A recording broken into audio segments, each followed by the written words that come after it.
Welcome to the channel. We're taking a little side excursion from a project I've been working on where we're installing different kinds of sound deadener, then testing with a decibel meter to see how it works. The issue though I've ran into is we have some issues with weather stripping. It's really not doing so hot. It's been letting in water for years and lots of noise. But not having a functional sealer is messing up some of my testing. It does fine if the car is sitting still and we're just kind of testing ambient noise, but if I'm in traffic and a car passes me or drives by, it just blasts the decibel meter, and I know it's not really accurate. It's just how things are going through your stuff. It's just not right. So what better time to test out some cheap versus expensive and rubber versus foam rubber weather stripping and see which one works better. First contestant is from SoftSeal.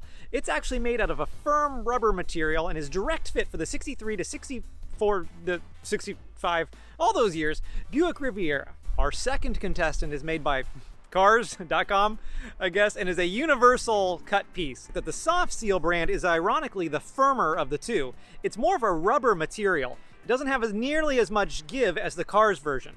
The Cars version is made out of basically a rubberized foam, and it's honestly, it feels like a better option for sealing, but we'll see. Let's go try out how the fitment and see how they go in there. So I didn't expect this. The more expensive direct fit model is worse.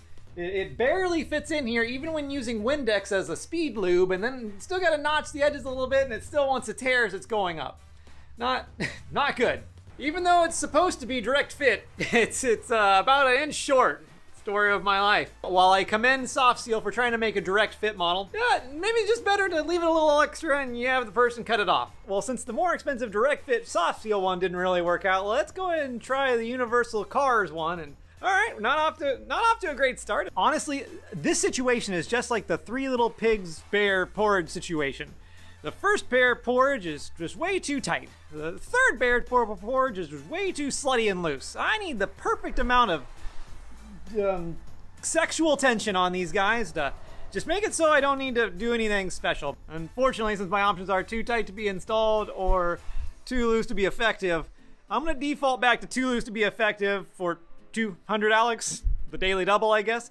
And we're just gonna glue this bad boy in with some weather stripping adhesive. My favorite weather stripping adhesive is 3M 08011 glue. I don't know what that difference is in this other one. Do you know what the difference between these two glues is? By all means, please comment that below. I've used both over the years and they're just both black and sticky the way I like it, but I can't really figure out what the difference is. To use 3M's glue effectively, you need to use it like a contact adhesive. Lay a bead on your piece of weather stripping and then smooth it out.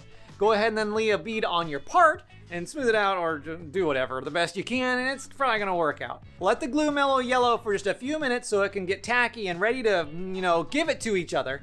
And then just ramrod the other piece of weather stripping into whatever you're trying to attach it to, and you'll be fine. And get some masking tape ready before you get started with the gluing project. That'll make it go easier on all of us. Yeah, that'll make it go easier on all of us. Be sure to tape off anything you don't want violently covered with glue before you get started on any of this. So basically the entire car. While it may seem counterintuitive to install your quarter window glass weather stripping with the window already in the up position, it makes sense. Hear me out. Let's say you had this window just a little bit rolled down. You installed your weather stripping with glue and just went a little bit above the top edge here. Seems fine. Once that glue's dried, you put your window all the way back up and it'll ramrod into this upper weather stripping here and ended up tearing it over time. That's where the patented Matt Dad 10,000 tip comes into play of just leaving your window up like a lazy person and ramming the weather stripping up there as much as you can, and then it'll just push it back down if it doesn't like it. So in conclusion, while both weather strippings would kind of work, I went with the cheaper, foamier version because it seems to close nicer on the glass and I can cut it to the exact length that I want. For the record though, neither weather stripping had this inner metal layer that the original weather stripping had. I actually consider that a victory for this car because it already likes to rust in fun and mysterious new places, and it doesn't need to do it inside the weather stripping. Come on, GM, pull it together. But if you like all this nonsense, get subscribed because the sound deadening decibel reader competition showdown, yep, it's just around the corner, and I think that's actually gonna give some really cool results and definitely not time waster or money wasting around here. Was that another scooter? Okay, just a giant box truck, it's fine. There's been a lot of scooters today and it's taking me to a really dark place. Just normal things.